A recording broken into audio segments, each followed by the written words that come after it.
એક હતી ડોસી, તે પોતાની દીકરીને ત્યાં જવા નીકળી. રસ્તામાં તેને વાઘ મળ્યો. વાઘ કહે, ડોસી ડોસી, હું તને ખાઈ જાઉં. ડોસી કહે, દીકરીને ઘરે જવા દે, તાજી માજી ખાવા દે, પછી મને ખાજે. વાઘ કહે, ઠીક છે. પછી ડોસી આગળ ચાલી. રસ્તામાં તેને સિંહ મળ્યો. સિંહ કહે, ડોસી ડોસી.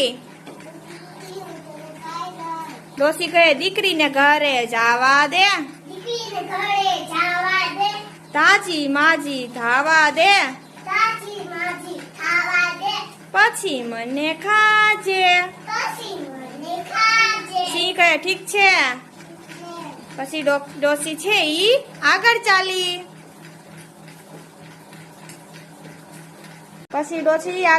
તો રસ્તામાં એને વરુ મળે છે. વરુ કહે, ડોસી ડોસી, હું તને ખાઈ જાઉં.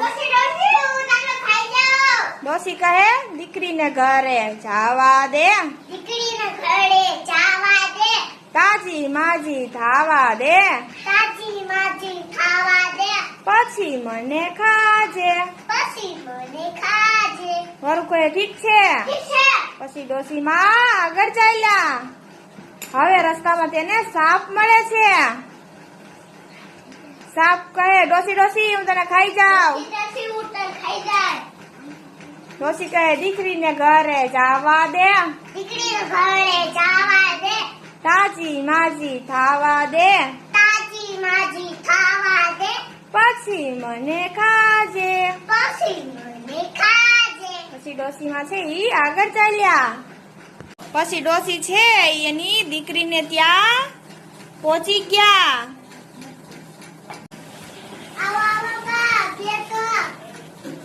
દીકરી છે એ ડોસીને રોજ સારું સારું ખવડાવે, રોજ સારું સારું પીવડાવે, પણ ડોસી માં છે ઈ દિવસે ને દિવસે પાતળા જ પડતા થાય.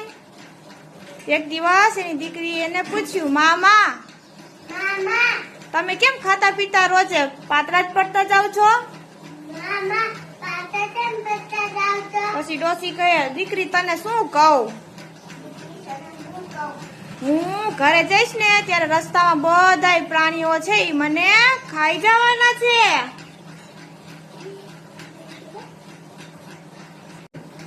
દીકરી કહે, અરે માં, એમાં તમે શું બીવો છો? આપણે ત્યાં એક ભંભોટિયો છે, તેમાં તમે બેસી જાજો. ભંભોટિયો દોડાવતો લઈ જશે. ડોસી માટે તો દીકરી એક ભંભોટિયો આણ્યો. પછી ડોસી છે એ ભંભોટિયામાં બેસી ગઈ અને ભંભોટિયું દોડતું ચાલ્યું. રસ્તામાં તેને વાઘ મળે છે. ભંભોટિયાને જોઈ વાઘ કહે, ભંભોટિયા. ડોસી દીઠી ક્યાંય? ભંભોટિયો કહે, કિસકી ડોસી કિસકા કામ, ચલ ભંભોટિયા અપને ગામ. વાઘ તો આ સાંભળીને વિચારમાં પડ્યો, મારું આ શું, આ ભંભોટિયામાં તે શું હશે? વાઘ તો ભંભોટિયાની પાછળ ચાલવા લાગ્યો. પછી તો સિંહ,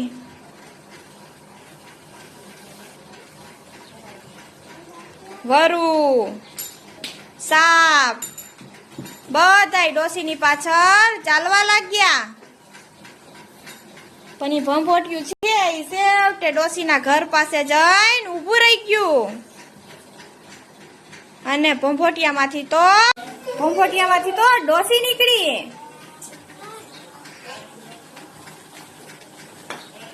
ડોસી છે દોડીને એના ઘરમાં વહી ગઈ, દરવાજો બંધ કરી દીધો. અને બધાય જાનવર છે એ નિરાશ થઈને પોતાના ઘરે જતા રહ્યા. ડોસીમાં તો રાજી થઈ ગયા.